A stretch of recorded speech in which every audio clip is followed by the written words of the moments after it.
အားလုံးပဲမင်္ဂလာပါကျွန်တော်ဒီနေ့ share ပေးမဲ့သင်ခန်းစာလေးကတော့ကျွန်တော် guitar real guitar နဲ့ကျွန်တော် guitar right နဲ့ပေါ့နော်ဘယ်လိုပေါင်းဖက်ပြီးတီးရလဲဆိုတာကိုရှင်းပြခြင်းတယ်ပေါ့နော်အဓိကတော့ကျွန်တော်တို့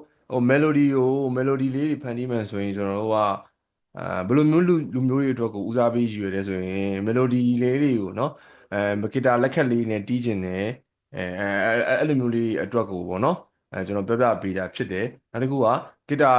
real guitar နဲ့ guitar right နဲ့ဘယ်လိုမျိုးပေါင်းဖက်ပြီးတော့သုံးလဲ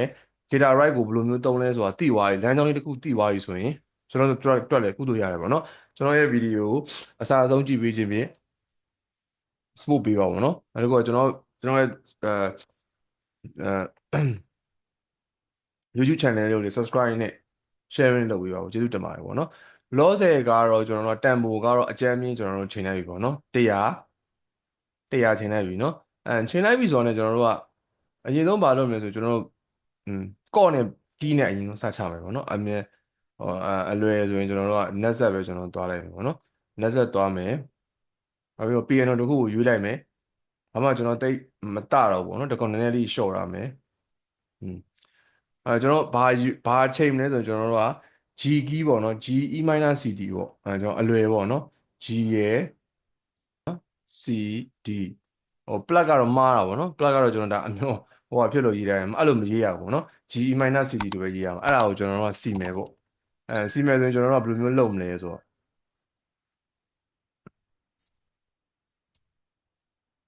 ဒီကောင်ကိုကျွန်တော် piano လို့ခေါ်လိုက်မယ်ပေါ့နော် piano ခေါ်လိုက်ပြီးကျွန်တော်တို့ဒီထဲမှာ1/6 B ပဲထားတာပေါ့နော်ကျွန်တော်တို့ကbasic D မှာဆိုတော့1/6 B ပဲထားကျွန်တော်တို့အရင်ဆုံး G ထားလိုက်မယ်major เนาะအဲ G major နည်းနည်းအနောက်ကိုဆွဲလိုက်ပြီးအဲ octave 4 G E minor เนาะ E minor ဒါကနည်းနည်း basic သမားရဲ့ C ရဲ့ပုံစံမျိုးပေါ့เนาะ G E minor C ပေါ့ဒီကနေကူးလိုက်မယ် C ရှင်းနဲ့ကူးလိုက်တယ် C ပြီးတော့ D ကျွန်တော်တို့ရပြီเนาะအဲ့တော့ဒီကောင်လေးကိုကျွန်တော်တို့ကနော် audit အပေါ်တစ်ခုကိုမြင်နိုင်မယ်ပေါ့နော်ဒါတော့ကျွန်တော်အသေးသေးမပြောတော့ဘူးမြင်နိုင်ပြီနည်းနည်းချိုသွားပြီ piano က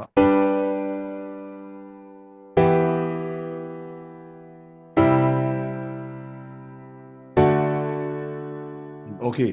ကျွန်တော်တို့ကအဲ့လိုကော့ကျွန်တော်တီးပွားရင်ကျွန်တော်တို့ react guitar ခေါ်လိုက်မယ်ပေါ့နော် react guitar ခေါ်လိုက်ပြီ react guitar ပေါ့နော် react guitar classic ပေါ့ရရနော် classic အဓိကကျွန်တော်တို့ react guitar ကိုရွေးမယ်ဆိုရင်ကျွန်တော်တို့ကဒီလိုလေး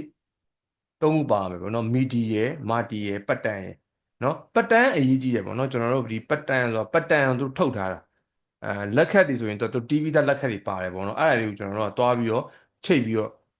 သုံးရမှာပေါ့နော်ကျွန်တော်တို့ကဒါတီးရလူလည်းရှိရယ်မတီးရလူလည်းရှိရယ်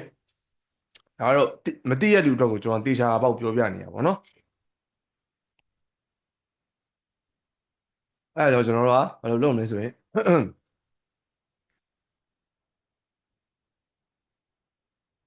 ပတ်တန်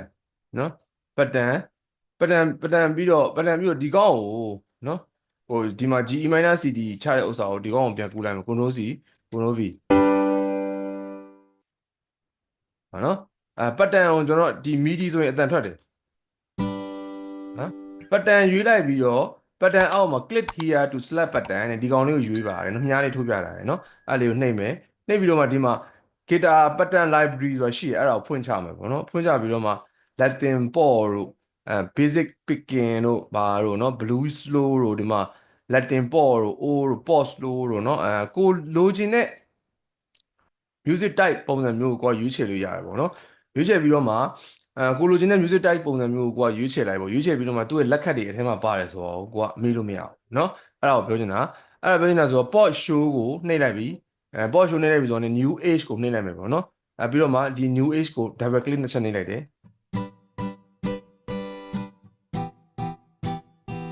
เนาะလက်ခတ်လေးပါတယ်နောက်တစ်ခုကြည့်ချင်မယ်အဲ့တော့ကိုကလိုက်ရွေးပေါ့နော် rock slow ထဲမှာလဲသူကကယ်လီဖိုးနီးယား နော်ဒီအောင်ထောက်ပြီးဒီအောင်ယူလိုက်တာ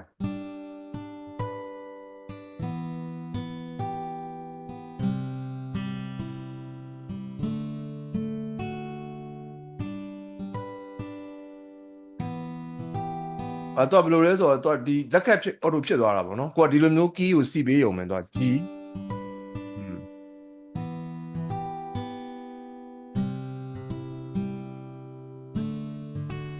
နော်အဲ့ဒါကိုကျွန်တော်ပြောပြချင်တာပေါ့နော်သူလက်ခတ်တွေပါတယ်သူကအဲ့တက်သွားပြီးအသေးစိတ်ချင်တယ်ဆိုရင်ကိုကထပ်ပြီးတော့ထပ်ယူလို့ရတယ်ဒီထဲမှာပြီးတော့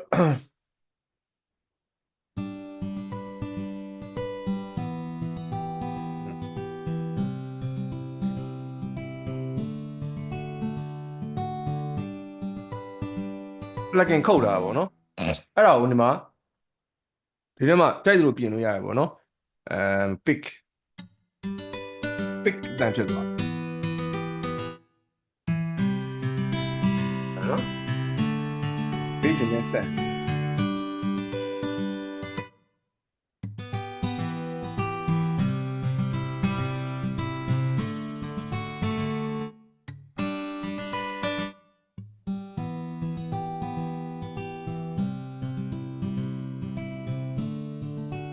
ကိုကြိုက်တာယူပေါ့နော်ဒီတည်းကကိုကြိုက်တာယူအဓိက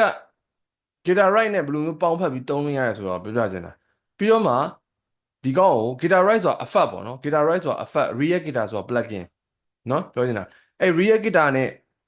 guitar right ကိုပေါင်းသုံးပါ plugin နဲ့ effect နဲ့ပေါင်းသုံးပါနော်အဲ့သဘောကိုပြောတာနှိပ်ပြီးတော့ပုံစံတိုင်းပဲ mixer ထဲမှာတော့ထည့်လိုက် control L ပြီးတော့မှ guitar right ဆိုပြီးတော့ရှိရပေါ့နော်ဒီ effect ထဲမှာသွားပြီးတော့မှနော် effect ထဲမှာသွားပြီးတော့ guitar G နဲ့စတယ် guitar right ဒါကတခုလည်းရှိမှာပေါ့နော်နှိပ်လိုက်ဆင်ပြေတယ်ပေါ်လာပြီကိုကဒီမှာသူ့ရဲ့ guitar တွေရှိရပေါ့နော်သူ့ရဲ့ guitar ပုံစံမျိုးတွေရှိရသူက new GRS ရှိရအဲဆိုရင် rock ဆိုလို့ဖြစ်သွားတယ်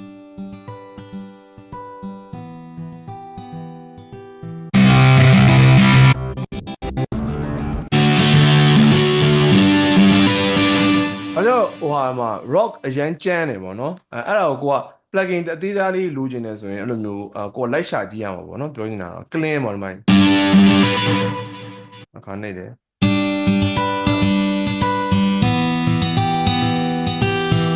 ဟိုကကျတော့ခုနကပြောတဲ့ rocks လို့စာဖတ်ပေါ့နော်စာကိုဖတ်ပြီးတော့လုပ်ပေါ့နော်အင်္ဂလိပ်စာတော့နည်းနည်းဖတ်ကြမယ်အင်္ဂလိပ်စာတော့မဖ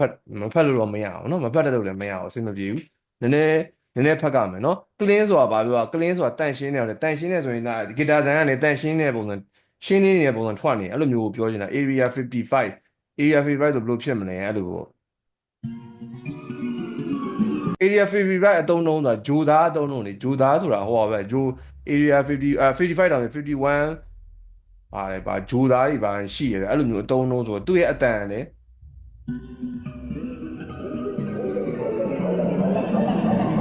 စိုက်ကူလိုပါလို့နော်စိုက်ကူလိုပါလို့နဲ့တော့ရှိတယ်အဲ့လိုမျိုးပေါ့နော်လိုက်ဖက်ကမယ်နော်ကျွန်တော်ကတော့ဒီလိုမျိုးဘာရှိတယ်ဆိုတာကိုပဲကျွန်တော်ပြောပြပေးလို့ရမှာ clean ပေါ့တော့ပြီးတော့တခုရှိတာကကြောင့်ဒီတွေကဥစ္စာတွေကို adjust လုပ်လို့ရတယ်ပေါ့နော်ဒီမှာဆိုရင်သူကသူတို့ဒီတစ်ခုဖြစ်ဖို့အတွက်ကိုသူက clean တစ်ခုဖြစ်ဖို့အတွက်ဒါတွေပေါင်းထားတာပေါ့ဒီ effect တွေသုံးထားတယ်ဒီမှာ off လိုက်တယ်ဆိုလဲအတမထွက်တော့ဒီတစ်ခုတည်းမဟုတ်ဒီထဲမှာဒီရဲ့ဥစ္စာတွေကိုကလိပြီးတော့ကိုကတက်လုပ်လို့ရတယ်ပေါ့နော်ဒီဥစ္စာတွေကိုလည်းကိုကနည်းနည်းလေးဟိုကလိဒီကလိလုပ်ပြီးတော့လည်းအတက်မျိုးပြန်ပြောင်းလို့ရတယ်ကိုကဒီလက်ခတ်ကိုမကြိုက်တော့ဘူးပေါ့ဒီလက်ခတ်ကိုမကြိုက်တော့ဘူးဆိုတော့ပြန်ပြောင်းပေါ့ပတ်တန်နဲ့ပြန်သွားမယ်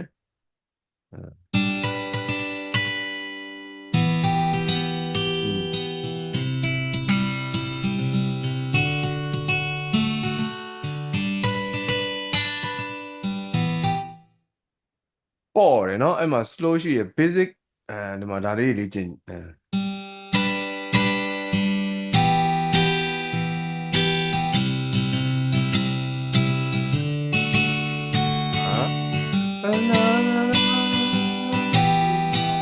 ော်အဲ့မှာကိုယ့်ဘာကိုဒါကိုရှာရင်ရှာတဲ့လောက်ရတယ်နော်မရှာဘူးဆိုရင်တော့မရဘူး ရှာရင်ရှာသလောက်ရတယ်နော်စာလေးတွေဖတ်ပြီးတော့ကြည့်ကြည့်လက်ကတ်တစ်မျိုးအဲ့မှာကိုယ့်ဘက်ကိုလည်းခုနကပြော guitar right နဲ့တွားပြီးတော့သဘောပေါက်ပြီးထင်ပါတယ်ဒီလောက်ဆိုနော်လမ်းကြောင်းတွေ့သွားတယ်အဓိကလမ်းကြောင်းချပြီးရကျွန်တော်တို့ဘယ်လိုမျိုးတွဲသုံးနေဆိုရင်ပို့ပြီးကောင်းနိုင်တယ်လမ်းကြောင်းချပြီးတယ်နော်ဘာလို့ဆိုတော့ guitar effect တွေနဲ့သုံးနေမှာပဲလေဟုတ်တယ်မလား guitar တွေနဲ့လက်ခတ်တွေနဲ့ကျွန်တော်တို့သုံးတီးနေမှာပဲအဲ့ဒါဆိုရင်ကျွန်တော်တို့ကဘယ်လိုမျိုးအလွယ်တကူသုံးလို့ရတယ်ဆိုတော့ကျွန်တော်ပြောပြတာပါနော်လွယ်တကူကဒါပဲရှိတယ် real guitar ဆိုရင်ကျွန်တော်တို့ကလက်ခတ်ကိုလည်းကျွန်တော်တို့ကအဲ့လို guitar ကြီးတို့လည်းတီးလို့ကမတီးချင်ဘူးတီးရလည်းခက်တယ်နော်တကယ် guitar တကယ် player တကယ်တီးတဲ့လူကြအဲ့လိုမဟုတ်ဘူးကိုယ့်အကူဒီမှာမစီတော့ကျိုးထိုးပြီးတခါလေးစီပလိုက်တော့တာပေါ့နော်တီးပလိုက်တော့ကိုယ့်ဘောအစ်စ်ပေါ့ဒါကြောင့်ကိုရီးယားဒီဂီတာမတီးတဲ့လူများမတီးတတ်တဲ့လူများအတွက်ကိုပြောပြတာပေါ့နော်ဒါဆိုရင်ကိုယ့်ဘောကိုဒီမှာ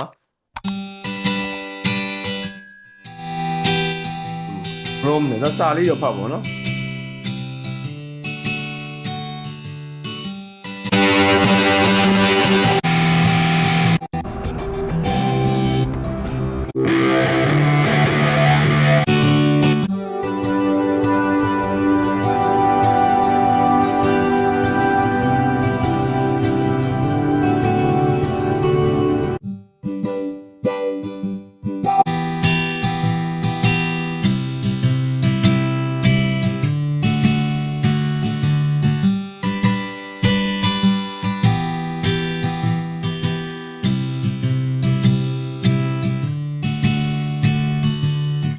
အဲ့ဒါရင်တော်တော်တိလောက်ပြီထင်ပါနော်ဒါလည်းဆိုရွှေ့ကြည့်ပေါ့ကဲဒီတော့နားလည်ပြီထင်ပါတယ်နော် EQ လေးတော့ချင်းအောင်မမိနဲ့ပေါ့နော်ဒီဗီဒီယိုလည်းအစအဆုံးကြည့်ပြီးတဲ့အတွက်လည်းကျေးဇူးတင်ပါတယ်ကျွန်တော်ရဲ့ဗီဒီယိုလေးလည်းYouTube channel လေးကိုလည်း subscribe လုပ်ပေးပါနော် support ပေးပါကျွန်တော်ကိုလည်းနောက်တဲ့ဗီဒီယိုတွေမှာလည်းကျွန်တော်နဲ့ပြန်တွေ့မယ်ပေါ့အားလုံးကျေးဇူးတင်ပါတယ်